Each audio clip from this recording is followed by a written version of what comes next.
In Act 5 of A Midsummer Night's Dream, all the themes of the play come together.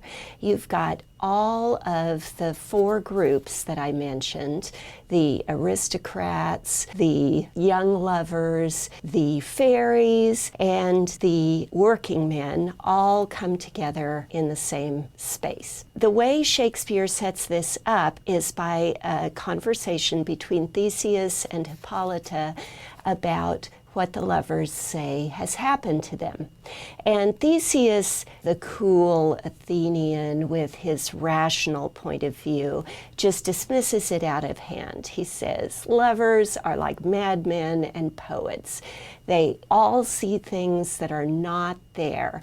And he refers to this function of the mind, seeing things that aren't there, as imagination.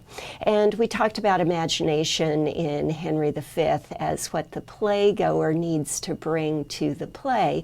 But in this scene, we see that actors need to bring imagination to the play too, because the thing that makes the play within a play, the working men put on, the Romeo and Juliet themed play about Pyramus and Thisbe, so funny is that these guys have no imagination.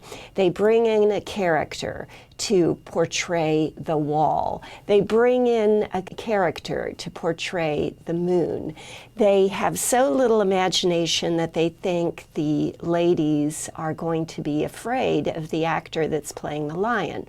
So they have the actor playing the lion give a speech to say, don't worry, I'm not a lion, really.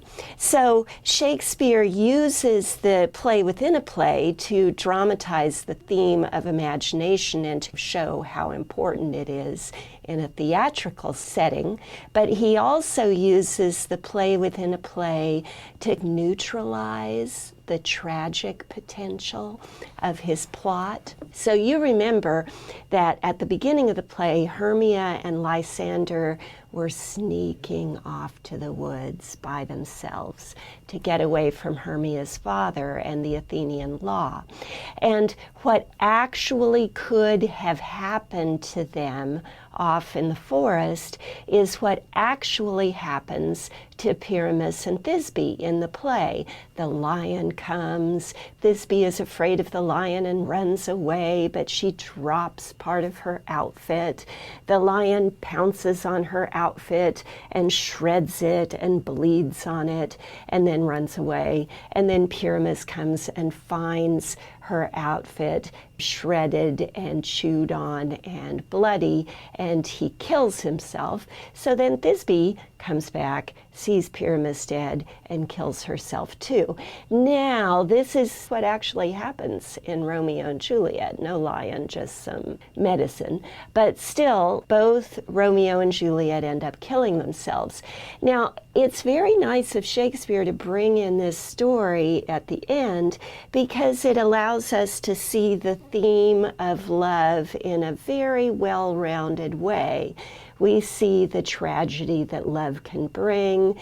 We see how random and arbitrary love is, how it makes us fall for people who are all wrong for us and turn our backs on people who are perfect for us, like happened with Titania and Bottom and Oberon.